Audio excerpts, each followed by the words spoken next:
Capítulo 1.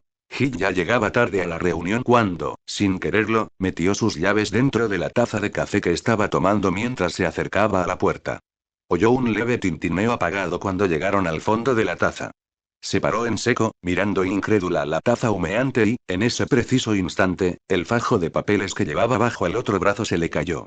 Los documentos, los clips y las notas amarillas autoadhesivas acabaron desparramados por el suelo.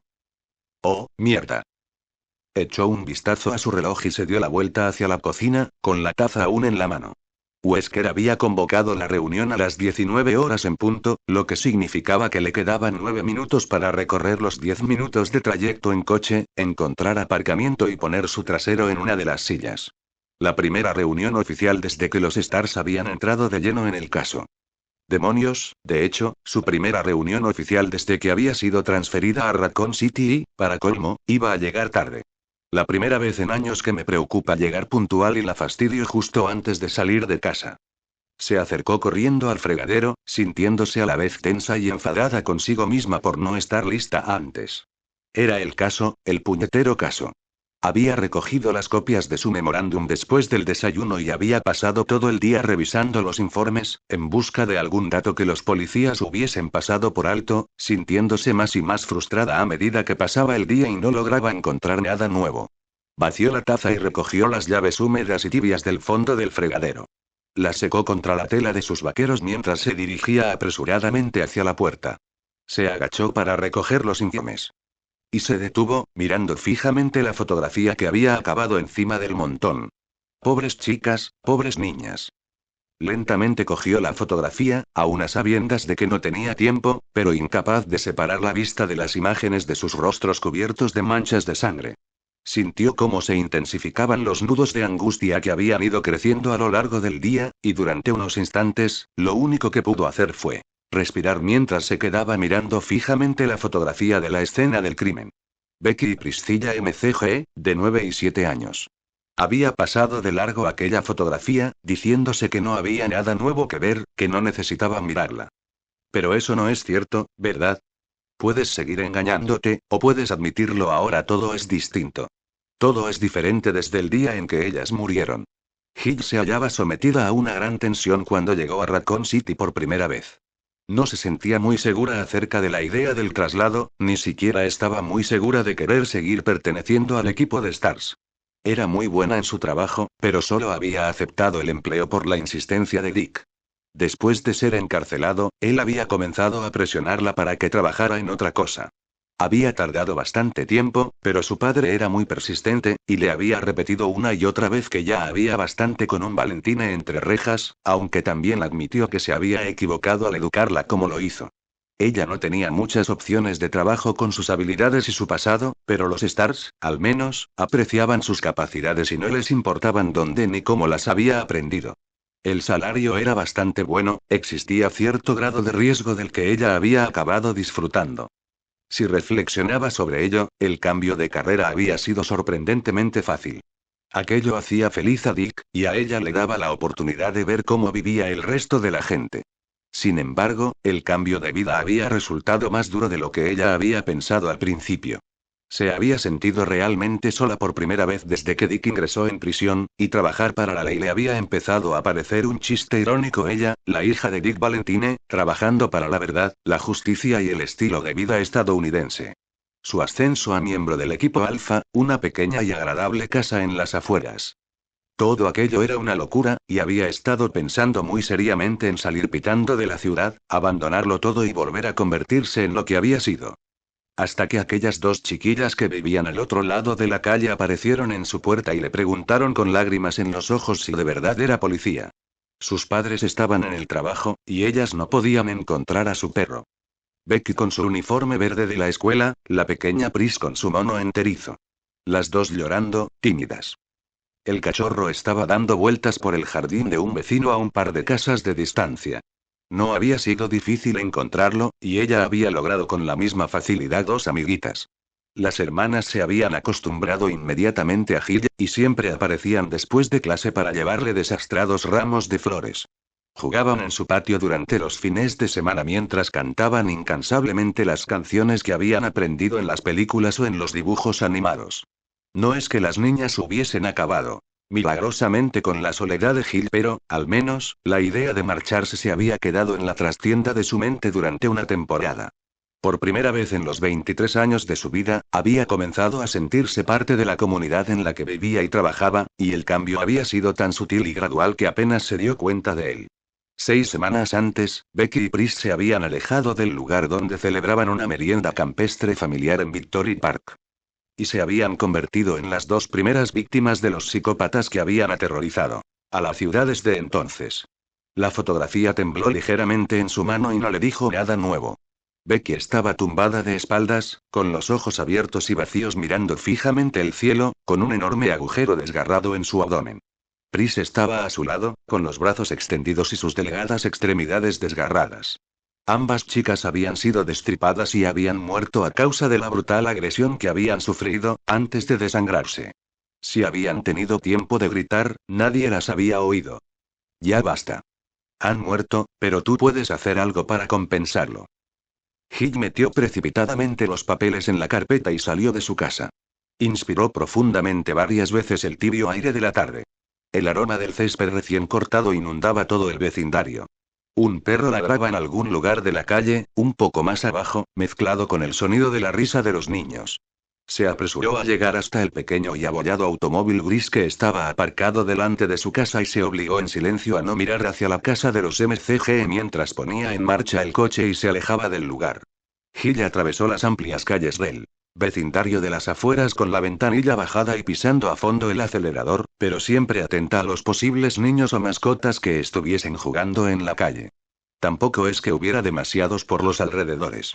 Desde que habían comenzado los asesinatos, la gente mantenía a sus hijos y animales dentro de sus casas, a una plena luz del día.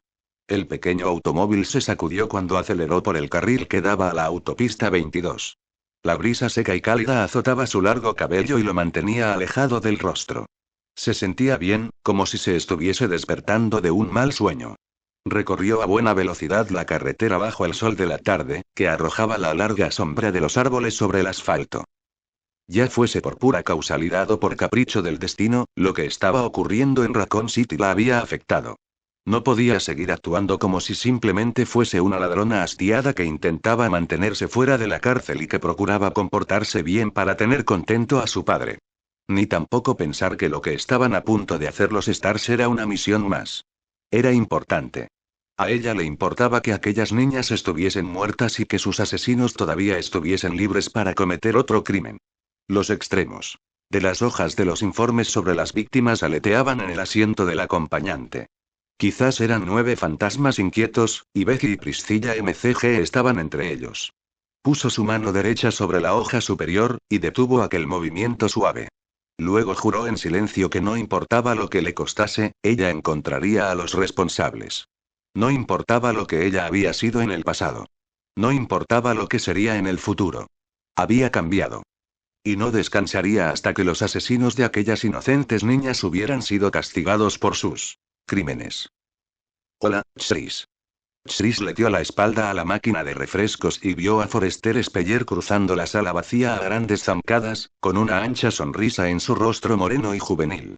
En realidad, Forrester era unos cuantos años mayor que Chris, pero tenía todo el aspecto de un adolescente rebelde pelo largo, una chaqueta vaquera llena de tachones metálicos y el tatuaje de una calavera fumando un cigarrillo en su hombro izquierdo. También era un mecánico excelente, y uno de los mejores tiradores en acción que jamás había visto Chris. Forrest. ¿Qué tal? Chris sacó una lata de refresco de la máquina y echó un vistazo a su reloj. Todavía disponía de un par de minutos antes de la reunión. Sonrió con aire cansado cuando Forrest se detuvo delante de él, con sus ojos azules chispeantes. Forrest también llevaba parte de su equipo chaleco, cinturón de combate y una pequeña mochila. Wesker le ha dado permiso a Marini para comenzar la búsqueda. El equipo Bravo va a entrar en acción. Aunque estaba excitado, el acento de Alabama de Forrest convertía su conversación en un monótono canturreo.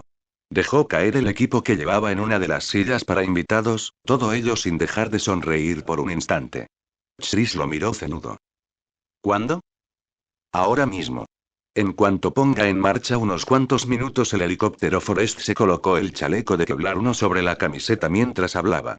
Mientras los del equipo Alfa os quedáis tomando nota, nosotros vamos a dedicarnos a patearles el trasero a unos cuantos caníbales. Hay que reconocer que tenemos una enorme confianza en nosotros mismos. Sí, bueno. Oye, tú por si acaso, vigila tu trasero, ¿de acuerdo? Creo que en todo esto hay algo más que unos simples chiflados asesinos escondidos en el bosque. Tú sabrás. Forrest se echó el pelo hacia atrás y recogió su cinturón. Obviamente, estaba concentrado en la misión y en nada más. Chris pensó en hacerle algún otro comentario, pero decidió que era mejor no hacerlo. A pesar de su aire de valentón, Forrest era todo un profesional. No hacía falta que le dijera que tuviera cuidado. ¿Estás seguro, Chris? ¿Crees que Billy fue suficientemente cuidadoso? Chris suspiró para sus adentros y palmeó suavemente la espalda de Forrest antes de dirigirse a la sala de operaciones. Atravesó la pequeña sala de espera y pasó por la sala de entrada mientras se preguntaba sorprendido por qué Wesker enviaba por separado a ambos equipos. Aunque lo habitual era que el equipo menos experimentado de los Stars efectuara el reconocimiento inicial, la verdad es que aquella operación no tenía nada de habitual. El gran número de víctimas ya por sí solo era más que suficiente para iniciar una investigación más exhaustiva. Eso por no hablar del hecho de que existían indicios más que suficientes como para pensar que los crímenes mostraban signos de organización, lo que debería haber elevado el asunto al nivel A1 y, sin embargo, Wesker todavía parecía considerarlo algo así como una especie de operación de entrenamiento. Nadie más lo ve. No conocían a Billy. Chris volvió a recordar la conversación a altas horas de la noche que había mantenido la semana previa con su amigo de la infancia. No había oído nada de Billy desde hacía tiempo, pero sabía que había logrado un puesto como investigador en la compañía farmacéutica Umbrella, el principal responsable de la prosperidad de Raccoon City. Billy nunca había sido un tipo asustadizo, y el desesperado terror de su voz lo había despabilado por completo y le había causado una profunda preocupación. Billy había balbuceado que su vida estaba en peligro, que todos ellos estaban en peligro de muerte. Le había rogado a Chris que se encontrara con él en un restaurante de la carretera situado en las afueras de la ciudad. Y no había aparecido jamás. Nadie había sabido nada de él desde aquel día. Chris le había dado vueltas en la cabeza una y otra vez a todo aquello a lo largo de las insomnes noches desde la desaparición de Billy. Había intentado convencerse de que no había relación alguna entre los crímenes ocurridos en Raccoon City y la desaparición de Billy. Y, sin embargo, no pudo librarse de la sensación de que había algo más que lo que estaba ocurriendo a simple vista, y que Billy sabía qué era. La policía había registrado la casa de Billy, pero no había descubierto ningún indicio de delito. Pero el instinto de Chris le gritaba que su amigo estaba muerto, y que lo había asesinado alguien que no quería que contara lo que sabía. Y al parecer, yo soy el único que le cree. A Irons le importa una mierda mi teoría, y los de mi equipo creen que me ha afectado demasiado la muerte de mi viejo amigo. Dejó sus pensamientos a un lado mientras daba la vuelta a una esquina. Los tacones de sus botas lanzaban un eco sordo por las paredes del pasillo de la segunda planta. Tenía que concentrarse, centrar su mente en lo que podía hacer para descubrir la razón de la desaparición de Billy, pero estaba exhausto. Apenas había logrado dormir, y había sufrido un estado de ansiedad casi continua desde la llamada de Billy. Quizás estaba perdiendo el sentido de la perspectiva, quizás su objetividad se había visto mermada por los recientes acontecimientos. Se obligó a sí mismo a no pensar en nada concreto mientras se acercaba a la oficina de los Stars, decidido a mantener la cabeza despejada para la reunión. La luz procedente de los tubos fluorescentes del techo aumentaba en exceso la luminosidad procedente de los brillantes rayos del sol de la tarde que inundaban el estrecho pasillo. El edificio de la policía de Raccoon City tenía una estructura arquitectónica clásica, aunque poco convencional. Había mucho ladrillo y mucha madera, además de numerosas ventanas para que entrara la luz del sol. El edificio había sido la alcaldía de Raccoon City cuando él era un niño. Hacía 10 años, cuando aumentó la población, lo habían convertido en la biblioteca municipal, y 4 años antes acabaron convirtiéndolo en una comisaría de policía. Parecía que siempre se estaba llevando algún tipo de renovación. La puerta de la oficina de los Stars estaba abierta, y hasta él llegó el sonido de unas voces masculinas. Chris se detuvo un instante, indeciso sobre si seguir adelante o no al oír la voz del jefe de policía Irons. Llámame Brian Irons era un político egoísta y ególatra disfrazado de policía. Era un secreto a voces que tenía las manos metidas en más de un pastel. Se había visto implicado en el escándalo sobre la cesión y venta de terrenos en el distrito de Cider, allá por 1994, y aunque no había podido demostrarse nada en los tribunales, cualquiera que lo conociera en persona no tendría ninguna clase de duda sobre su culpabilidad. Chris meneó la cabeza mientras percibía la melosa voz de Irons.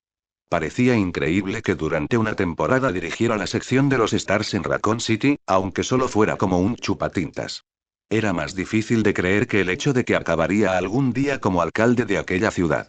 Bueno, la verdad es que tampoco ayuda mucho que te odie a muerte, ¿verdad, Redfield? Bueno, de acuerdo. A Chris no le gustaba andar besando culos, e Irons no sabía mantener otro tipo de relaciones con sus subordinados. Por lo menos, Irons no era un incompetente absoluto, ya que había recibido entrenamiento militar.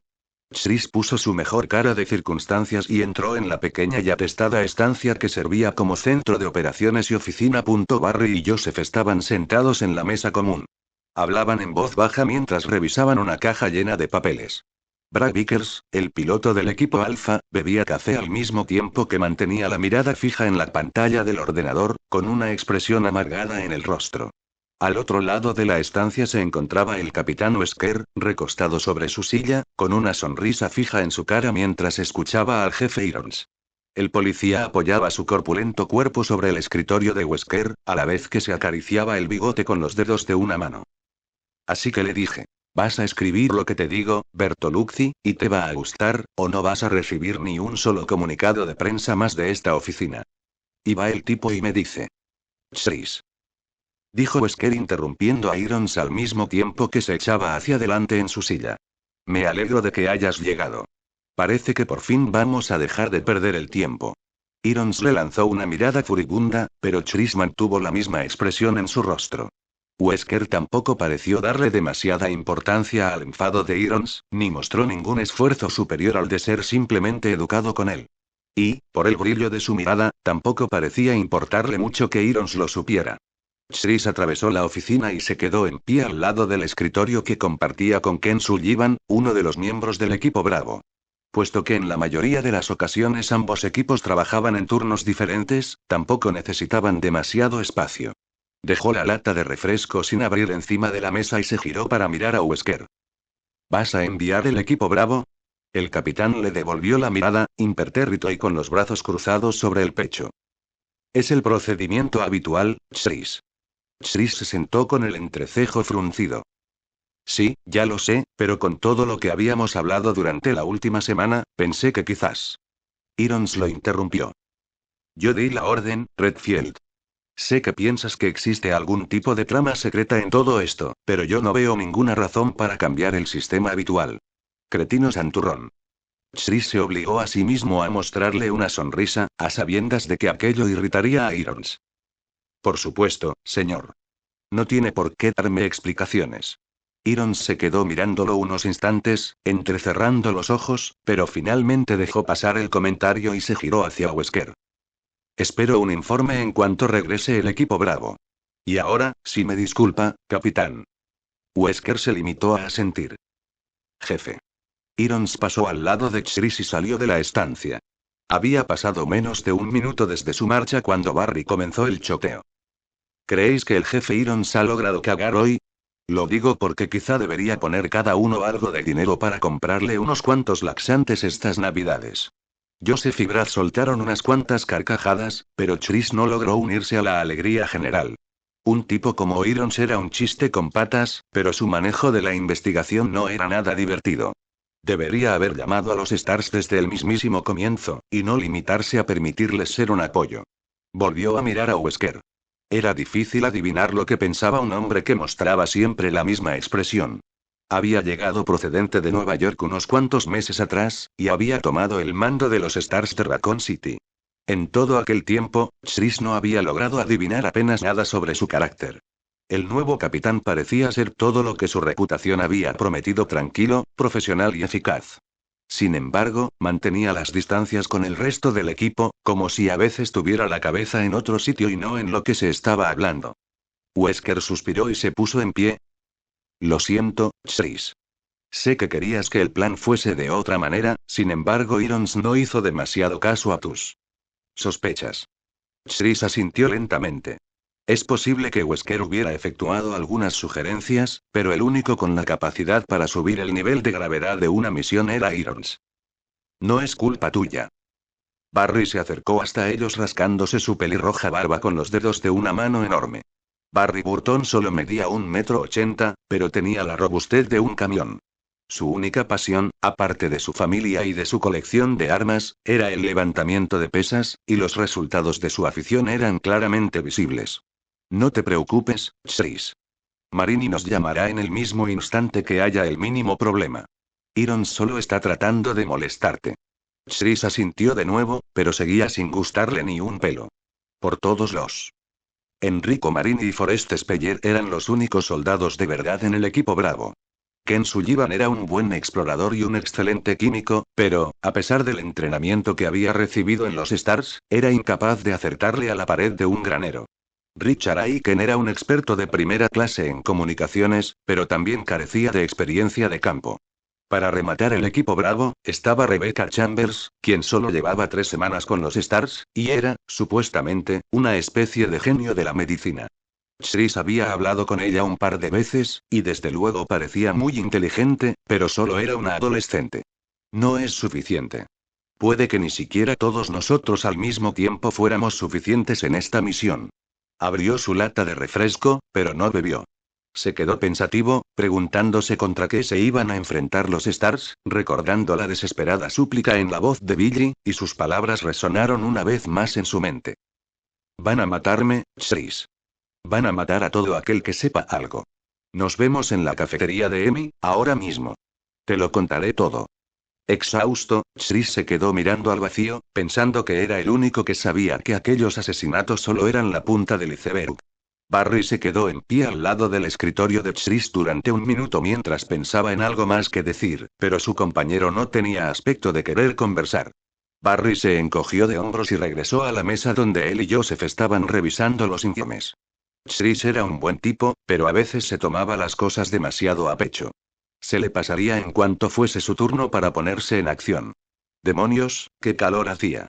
El sudor le corría en lo que le parecían interminables ríos por su amplia espalda, pegándole la camiseta que llevaba puesta. El aire acondicionado estaba estropeado, para variar, y aun con la puerta abierta de par en par, la pequeña oficina de los Stars resultaba insoportablemente calurosa. ¿Ha habido suerte? Joseph levantó la vista de la pila de papeles que estaba revisando y lo miró con una sonrisa tristona en su rostro delgado. ¿Estás de guasa? Te aseguro que es como si alguien hubiera ocultado esos malditos papeles a propósito. Barry suspiró y recogió un puñado de informes. Quizá Gil los ha encontrado. Todavía estaba aquí cuando me fui ayer por la noche. Seguía revisando las declaraciones de los testigos por 100ª vez. Bueno, y a todo esto, ¿puede saberse qué demonios es lo que estáis buscando? Preguntó Brad. Barry y Joseph miraron al mismo tiempo a Brad, que todavía estaba sentado delante del ordenador con los auriculares puestos. En pocos minutos estaría supervisando el vuelo del equipo Bravo sobre el distrito del bosque, pero en aquel momento tenía toda la pinta de estar muy aburrido. Fue Joseph el que contestó. Bueno, Barry dice que existen planos de las distintas plantas de la vieja residencia Spencer, algo así como un resumen arquitectónico que apareció cuando se construyó el edificio principal. Se calló por un momento y luego le sonrió a Brad. Aunque a mí me parece que el bueno de Barry se está quedando senil. Dicen que lo primero que se pierde es la memoria. Barry lanzó un bufido amistoso. El bueno de Barry sería capaz de patearte el trasero durante toda una semana a pesar de su edad, pequeñín. Joseph se quedó mirándolo con seriedad fingida. Sí, de acuerdo, pero ¿te acordarías después de haberlo hecho? Barry soltó una pequeña risa mientras meneaba la cabeza. Solo tenía 38 años, pero llevaba 15 en el equipo de Raccoon City, lo que lo convertía el miembro más veterano. Soportaba numerosas bromas sobre su edad, sobre todo por parte de Joseph. Brad levantó una ceja. ¿La residencia Spencer? ¿Qué demonios puede haber en un almacén así?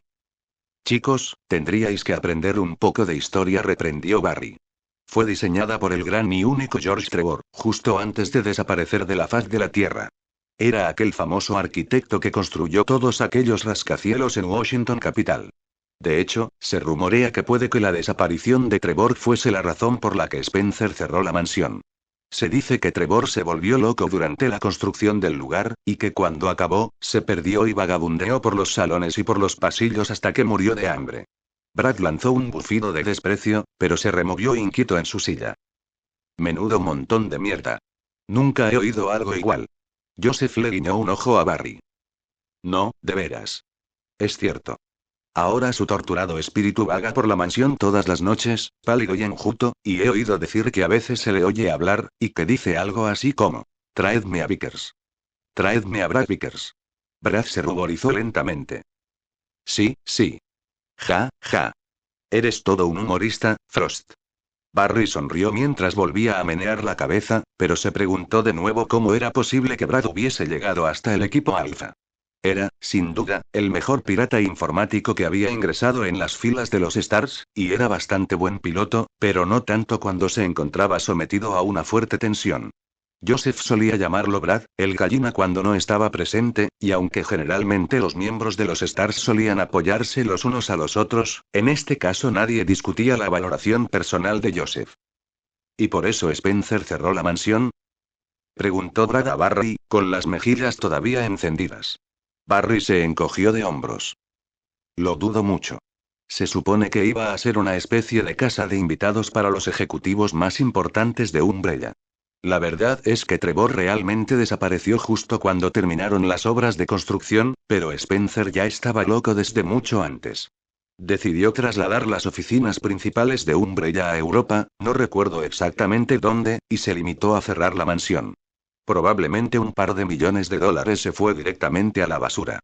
Joseph lanzó un bufido de desprecio. ¿Y qué?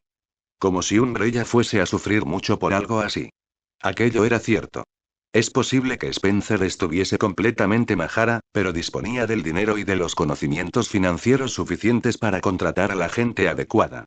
Umbrella era una de las mayores compañías farmacéuticas y de investigación médica de todo el mundo. Ni siquiera 30 años antes, la pérdida de un par de millones de dólares habría supuesto un gran descalabro para su propietario. De todos modos, continuó diciendo Joseph, la gente de Umbrella le dijo a Irons que había enviado a un equipo para comprobar el lugar, y que todo estaba a orden y que nadie había penetrado en su interior. Entonces, ¿por qué buscáis los planos? Preguntó Brad. Fue Chris quien respondió, lo que le provocó un respingo a Barry por el sobresalto. Se había levantado para acercarse a ellos, y su juvenil rostro mostraba un rictus de intensidad que parecía casi algo obsesivo. Porque es el único lugar del bosque que no ha sido inspeccionado en persona por la policía y porque se encuentra prácticamente en el centro geográfico de todas las escenas de los crímenes.